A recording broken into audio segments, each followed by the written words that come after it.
नमस्कार दोस्तों, the news के आज के इस एपिसोड में आपका बहुत बहुत स्वागत है।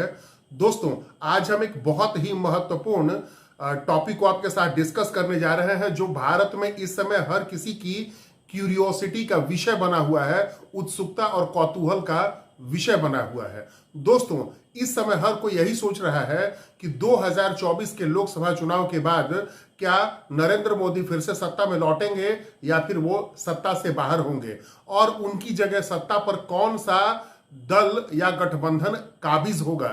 तो दोस्तों, ये एक बहुत ही महत्वपूर्ण प्रश्न है जो इस समय देश में चर्चा का सबसे बड़ा केंद्र बना हुआ है।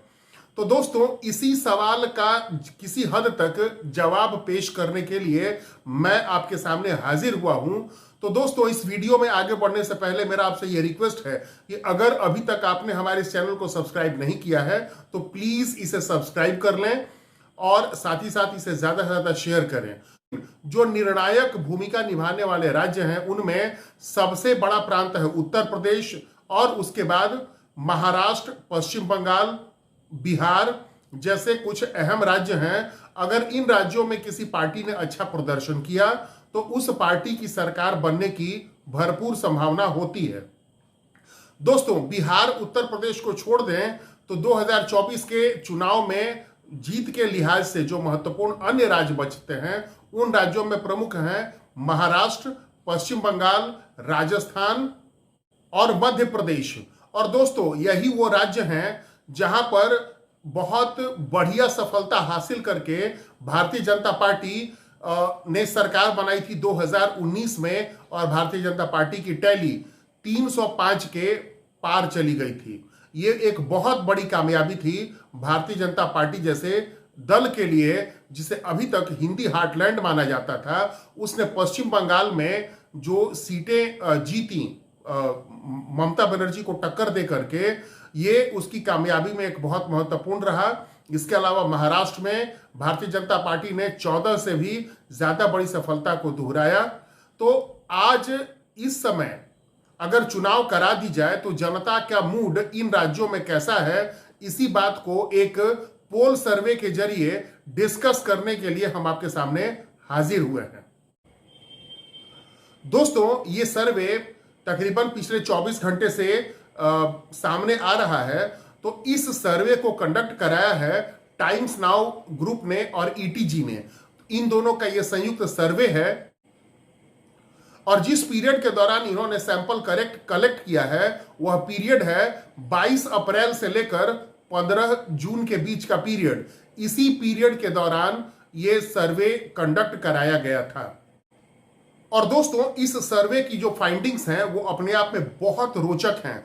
अगर हम बात करें महाराष्ट्र की, जहां पर उत्तर प्रदेश के बाद सबसे ज्यादा सीटें हैं 48 सीटें, तो अगर हम बात करें दूसरे सबसे बड़े राज्य की लोकसभा में सीटों के लिहाज से, दूसरा सबसे बड़ा राज्य महाराष्ट्र की, जहां से कि 48 सांसद चुनकर हर 5 साल में लोकसभा के लिए भेजे जाते हैं, उस राज्य में दलगत स्थिति क्या रहने वाली है।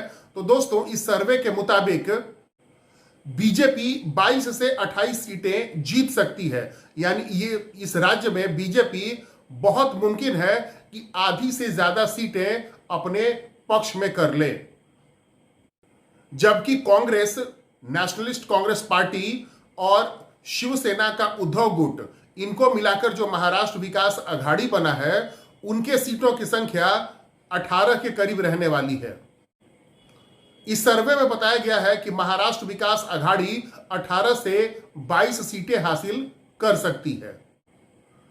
दोस्तों, दूसरा महत्वपूर्ण राज्य है राजस्थान। राजस्थान भारत क्षेत्रफल के लिहाज से भारत का सबसे बड़ा प्रांत है, लेकिन चूंकि वहां की आबादी उतनी सघन नहीं है, इसलिए वहां से लोकसभा के 25 सदस्य चुनकर भेजे जाते हैं। लेकिन किसी पार्टी के सरकार बनाने की संभावनाओं के लिहाज से ये 25 सीटें भी काफी महत्वपूर्ण हैं। 2014 और 2019 के लोकसभा चुनाव में बीजेपी यहां से क्लीन स्वीप करती रही है।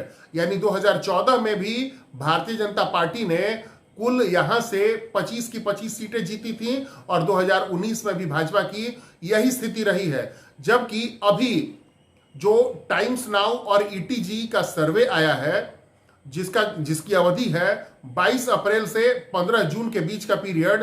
तो इस सर्वे में बताया जा रहा है कि भारतीय जनता पार्टी की स्थिति फिर से वैसी ही रहने वाली है, यानी भारतीय जनता पार्टी करीब 22 के आसपास सीटें जीत सकती है और बाकी सीटें कांग्रेस के पाले में जाने की संभावना है। लेकिन यहां हम एक बात आपको जोड़ दें कि जब ऐसा लहर बनता है किसी राज्य में, अगर इस तरह का करंट हो, एक लहर हो कि किसी पार्टी के पक्ष में मैक्सिमम सीटें जा रही हैं, तो जनता का आखिरकार फैसला पूरी तरह से एक तरफा हो जाता है और फिर से इस बात की पूरी संभावना है कि इस सर्वे में बताई गई सीटों से भी ज्यादा पूरी की पूरी सीटें फिर से भाजपा के पाले में चल जाएं। यानी संभावना तो यह है कि बीजेपी फिर से 25 की 25 सीटें राजस्थान की अपने पक्ष में कर लेगी।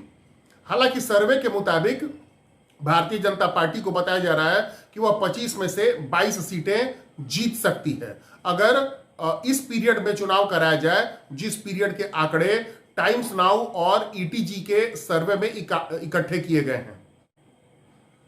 दोस्तों, टाइम्स नाउ ईटीजी के हालिया सर्वे के मुताबिक जिस तरह का ट्रेंड सामने आ रहा है, यानी महाराष्ट्र और राजस्थान में, अगर ऐसा ही ट्रेंड अन्य उन राज्यों में भी बरकरार रहा जहां भाजपा का प्रदर्शन पिछले चुनाव में यानी 2014 और 19 में काफी शानदार रहा था, तो इससे स्पष्ट यही होता है कि मोदी मैजिक आज भी बरकरार है।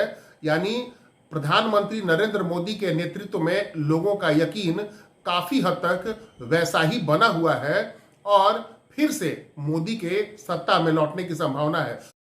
दोस्तों, राजस्थान के संदर्भ में हम यहां एक बात और जोड़ना चाहेंगे कि इस सर्वे के मुताबिक जहां तक मत प्रतिशत का सवाल है, तो भारतीय जनता पार्टी को 51% मत मिलने की संभावना बताई जा रही है। यानी Bharatiya Janata party 51% vote share हासिल करती दिख रही है, जबकि कांग्रेस के पाले में 39% वोट शेयर दिखाई दे रहा है। अन्य के खाते में 10% वोट शेयर दिखाई दे रहा है। 50% से अधिक वोट शेयर हासिल करने की वजह से ही भारतीय जनता पार्टी के राजस्थान में क्लीन स्वीप करने की पूरी संभावना है। दोस्तों, अब बात करते हैं मध्य प्रदेश की, जहां पर कि पिछले कई बार से मुख्यमंत्री शिवराज सिंह चौहान के नेतृत्व में भाजपा की सत्ता बनी हुई है। हालांकि 2018 के विधानसभा चुनाव में यह सत्ता कुछ वर्षों के लिए हाथ से निकल गई थी, लेकिन फिर भी भारतीय जनता पार्टी ने किसी तरह से सरकार वहां बना ली, जो एक अलग डिस्कशन का विषय है। तो दोस्तों, इस समय वहां पर अभी भी भारतीय जनता पार्टी की सरकार है, लेकिन राज्य के समीकरण बदले हुए हैं, क्योंकि चंबल का जो क्षेत्र है, यानी गुना, शिवपुरी और ये ग्वालियर का जो क्षेत्र है, ये सब एक जमाने में कांग्रेस का गढ़ हुआ करता था, जिसमें कि ग्वालियर के राज परिवार, सिंधिया परिवार का बहुत बड़ा योगदान होता था। लेकिन 2018 के विधानसभा चुनाव के बाद सिंधिया परिवार के पूरी तरह से भाजपा के खेमे में आ जाने के बाद अब वहां पर भी चुनावी समीकरण बदलने की भरपूर संभावना दिखाई दे रही है। तो दोस्तों, मध्य प्रदेश में टोटल कुल 29 लोकसभा की सीटें हैं और ये किसी भी पार्टी की चुनावी संभावनाओं के लिहाज से, सत्ता में लौटने या सत्ता से बाहर होने के लिहाज से कम नहीं है। तो 29 जो मध्य प्रदेश की सीटें हैं, इनमें से भारतीय जनता पार्टी के लिए 22 से 24 सीटें जीतने की संभावना बताई जा रही है, जबकि वोट शेयर, जहां तक भारतीय जनता पार्टी के वोट शेयर की बात है, तो यह भी बताया जा रहा है कि भारतीय जनता पार्टी को 53% मत हासिल हो सकते हैं, वहीं कांग्रेस को 39% वोट हासिल होने की संभावना बताई जा रही है। एक तरफ भारतीय जनता पार्टी के लिए हमने जैसा कि आपको बताया 22 से 24 सीटें बताई जा रही हैं 29 में से मध्य प्रदेश में, तो वहीं कांग्रेस के लिए 29 में से 5 से 7 सीटों की संभावना बताई जा रही है। बाकी सीटें, बाकी जो मत प्रतिशत है वह अन्य के खाते में बताई जा रही है। तो दोस्तों, मध्य प्रदेश में एक बार फिर से भारतीय जनता पार्टी के लिए बहुत अच्छी संभावना दिखाई दे रही है। पिछले चुनाव की अगर हम बात करें तो 29 में से 28 सीटें भारतीय जनता पार्टी ने जीती थी और एकमात्र छिंदवाड़ा की सीट जो कमलनाथ की सीट है और उनके बेटे नकुल नाथ ने उस सीट पर सफलता हासिल की थी। तो छिंदवाड़ा की सीट पर कांग्रेस ने सफलता हासिल की थी और 28 सीटें भारतीय जनता पार्टी ने जीती थी। और 2019 के लोकसभा चुनाव में उस समय ज्योतिरादित्य सिंधिया कांग्रेस के एक बहुत बड़े छत्रप थे मध्य प्रदेश में, जो गुना से लोकसभा का चुनाव लड़े, लेकिन वो भी वहां का चुनाव हार गए। हालांकि उसके बाद वो अपने पार्टी के नेतृत्व से नाराज चल रहे थे और अंततः उन्होंने भारतीय जनता पार्टी को ज्वाइन कर लिया। तो अब इसके बाद वहां का जो चुनावी समीकरण है वो बदल चुका है, यानी मध्य प्रदेश में एक बदली हुई चुनावी संभावनाएं दिखाई दे रही हैं। तो जब चुनाव नजदीक आएगा 2024 का, उस समय तक हालात हो सकता है कि भाजपा के पक्ष में और भी ज्यादा कॉन्सोलिडेट हो जाएं। दोस्तों, जहां तक पश्चिम बंगाल का प्रश्न है, जहां पर कि तृणमूल कांग्रेस और ममता बनर्जी सत्ता में है, पार्टी तृणमूल कांग्रेस है और उसकी जो अध्यक्ष हैं ममता बनर्जी, तो वो वहां की मुख्यमंत्री हैं और उनके नेतृत्व में बंगाल में सरकार चल रही है। और वहां पर उन्होंने तमाम पार्टियों को जहां एक तरह से उखाड़ फेंका, वहीं भारतीय जनता पार्टी ने 2019 में एक मजबूत दस्तक दी और 18 सीटें, 42 में से 18 सीटें जीतकर भारतीय जनता पार्टी ने तृणमूल कांग्रेस को एक कड़ी टक्कर दी थी। लेकिन इस बार भी लोकसभा के चुनाव में पिछली बार की तरह ही संभावना दिखाई दे रही है, यानी तृणमूल कांग्रेस के लिए 20 से 22 सीटें हासिल होने की संभावना बताई जा रही है, जबकि भारतीय जनता पार्टी के लिए 18 से 20 सीटों की संभावना बताई जा रही है। रही बात कांग्रेस और सीपीएम की, यानी लेफ्ट जो अलायंस है उसकी, तो इनके लिए 1 से 2 सीटें, दोनों के लिए 1 से 2 सीटों की संभावनाएं बताई जा रही हैं।